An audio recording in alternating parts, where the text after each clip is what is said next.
All right, so the awesome folks at Miller Lite sent me one of these very rare, I believe they only made 200 of these, Miller Lite CANTROLLERs. Now, this is a full can of beer with a lithium ion battery, a haptic feedback controller, and Bluetooth enabled so you can play video games on it, or with it, if you will. It's awesome that they sent this to me, comes in a fun little package here. And we'll just put this down. This is, for all intents and purposes, just a can of beer. On the bottom, though, you will see that there is a lithium-ion battery, a place to charge your beer, and the on and off switch to activate the controller itself. It is a full D-pad, 4 buttons. There's A, B, X, Y, a start and select. And it's all haptic, which means you can feel the buttons being pressed. You can hear it a little bit.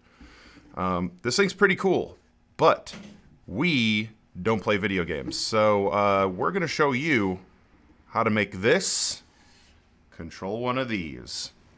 Here we go. So beer and pinball, right? They go hand in hand. You go to a bar, there's going to be a pinball machine there. You're going to drink and play one-handed if you're good enough. I'm not.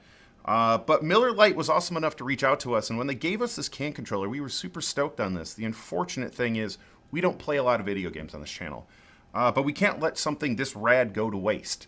So you might remember a few years ago we created a technology that allowed the chat to play with our pinball machines live by saying like left and right in the chat there. And I thought to myself, I was like, I bet we could utilize this, since this is a simple Bluetooth controller, to control that module that we built. And the gentleman, Dan Thompson, a good friend of mine, he was the person that put that technology together for us. I'm just the idiot with the ideas. And he said, like, yes, definitely, it's easy. We can read the Bluetooth signal coming from this thing, have it control that module. It's good to go. If you haven't seen this, by the way, look how cool this thing is. Yeah. Pretty sick. And there's beer in this, by the way. We can just crack this open and start going to town. But he's on his way over here right now to hook this up. He has no doubt in his mind that we can make this can of beer video game controller control our new Jurassic Park pinball machine. So when he gets here, we'll have him sort of explain in layman's terms exactly what's going on.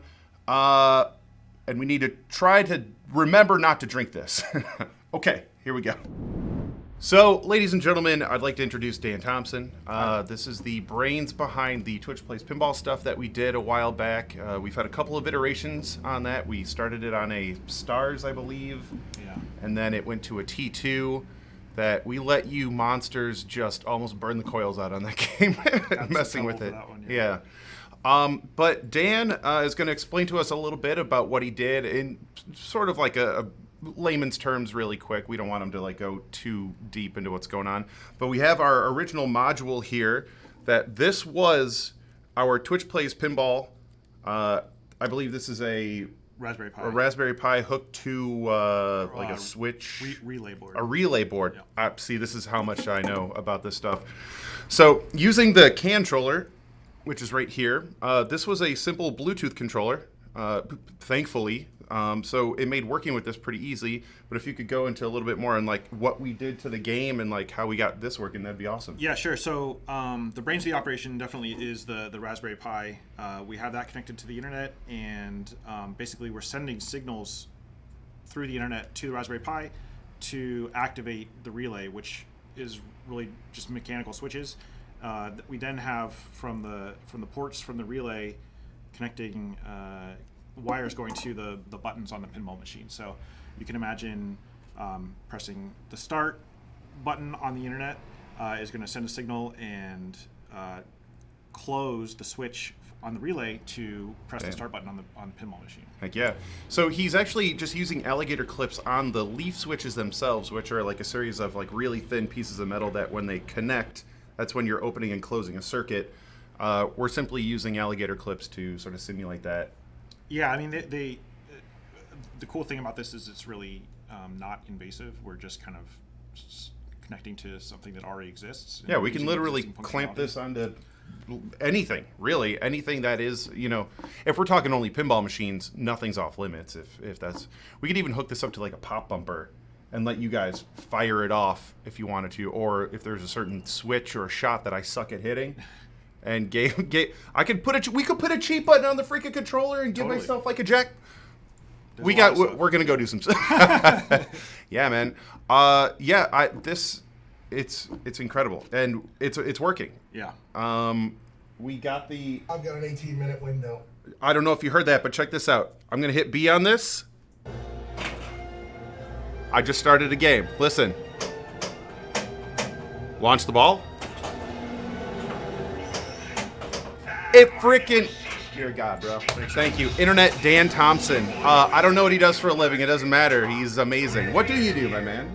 This stuff. Stuff. Yeah. With computers and programming and beer controllers. It's awesome.